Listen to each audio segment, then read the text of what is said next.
Λοιπόν, πάμε μια βόλτα τώρα, λέτε, μέχρι το νομό Εύρου, μέχρι το γνωστό σε όλους μας σουφλί, γνωστό για το μετάξι του, το οποίο έχει μεγαλώσει πραγματικά, κυριολεκτικά, γενιές και γενιές.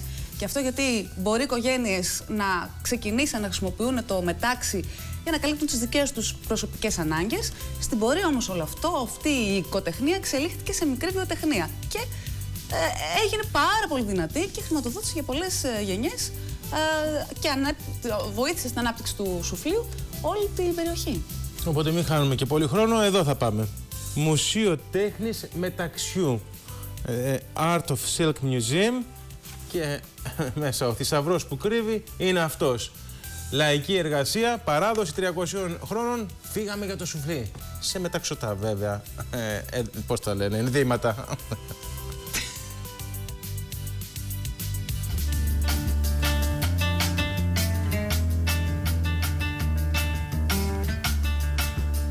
Η τέχνη του μεταξιού εδώ στο σουφλί έχει ιστορία πάνω από 3 αιώνες.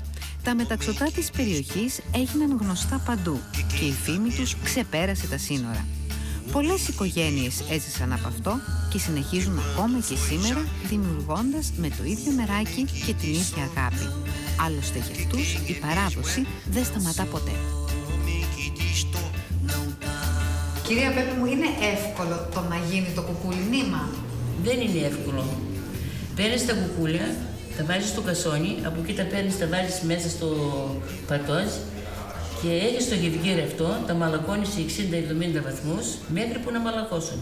Με το σκουπάκι αρχίζεις και τα ψήνεις και αν δεις ότι στο σκουπάκι αυτό είναι μαζεμένες όλες οι κλωστές, με το γευγύρι τη βγάζεις στην ψησιά, τη ρίχνεις εδώ μέσα και μετά γίνεται η διαδικασία.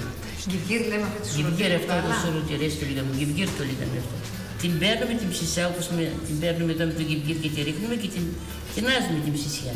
Αυτό εδώ λέγεται φρεζόνι που βγάζουμε. Αν δούμε ότι βγαίνουν όλες οι άκρες και γυρνάει το μαντζιλίκι από πίσω, αρχίζεις και εδώ δίνεις την κλωστή. Να είναι όλα μετρημένα. Οι 10, οι 12, οι 5, οι 3, αναλόγως πόσοι χοντροί θέλουν την κλωστή. Πόσα μέτρα νήματος βγάζει ένα κουκούλι? 2.000 μέτρα έχει το κουκούλι αυτό μέσα. Αυτή η φούσκα που τη λέμε. Σήμερα τι φτιάχνετε και παλιά τι φτιάχνατε? Φτιάχναμε πολλά πράγματα. Φτιάχναμε μπλούζες, φούστες, κομπινεζόνια, κουρτίνες, εντόνια, νυχτικά. Πολλά πράγματα. Ό,τι ήταν με το μετάξι μέχρι και οι κουρτίνες που βάζαμε στα παράθυρα. Τα πάντα γίνονται όλα με μετάξι. Γιώργο, πόσες γενιές συνεχίζεται αυτή η παράδοση? Είμαι η 4η γενιά της οικογένειας, κύριε, που ασχολούμαστε με τη διαδικασία της εκτροφής του μεταξοσκόλικα, της αναπίνησης. Η αναπίνηση είναι η νηματοποίηση του κουκουλιού, έτσι ώστε να γίνει νήμα. Την ύφανση και στη συνέχεια έτοιμο προϊόν το οποίο διατίθεται στην αγορά. Από πολύ νωρίς η οικογένεια είχε ξεκινήσει με την διαδικασία. Η προγιαγιά ήταν αυτή η οποία ξεκίνησε να υφαίνει σε ξύλινο χειροκίνητο αργανό, τα οποία ήταν τα μηχανήματα της εποχής τότε. Άλλωστε δεν είναι προνόμιο μόνο της δικής μου οικογένειας τότε το ότι η προγιαγιά μου ήφαινε έτσι ώστε να το έχουμε καμάρι. Ολονών οι γιαγιάδες και οι προγιαγιάδες δουλεύαν, ακόμα και οι μητέρες μας τα προηγούμενα χρόνια. Και αυτό γιατί η τοπική οικονομία ήταν έτσι διαμορφωμένη, ώστε ο κάθε άνθρωπος θα έπρεπε από μόνος του να φτιάχνει αυτά τα οποία θα χρησιμοποιούσε τα επόμενα χρόνια. Δηλαδή τα στροσίδια του, τα πράγματα τα οποία θα χρησιμοποιούσε για να αντιθεί.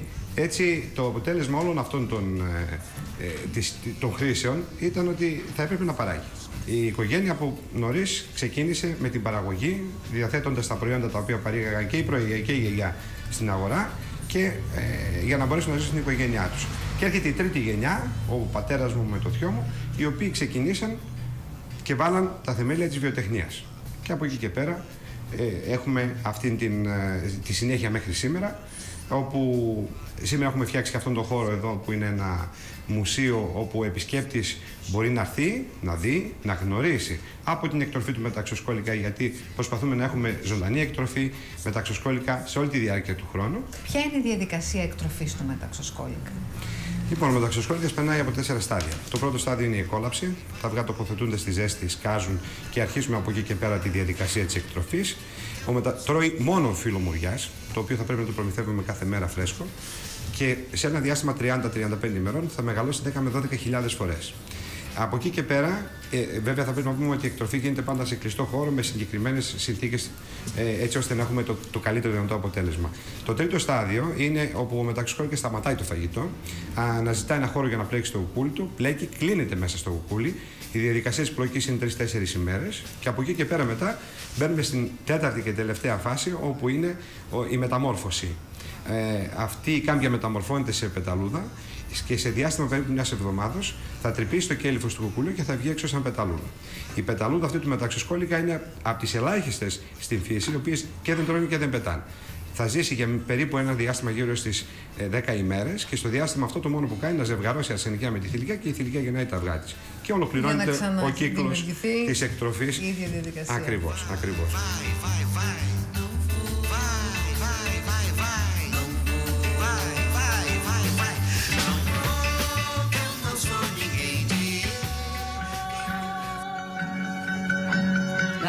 Να βάλω τα μεταξωτά και να φυσάει στα εργοστάσια μπροστά και στα σκουπίδια πλάι. Μελίνα Κανάκου, με ξέρετε, έτσι. Επόμενη κίνηση, Τι, δεν θα σε κάνουμε, παιδί μου, όχι.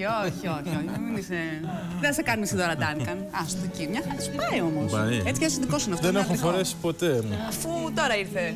Ωραίο είναι.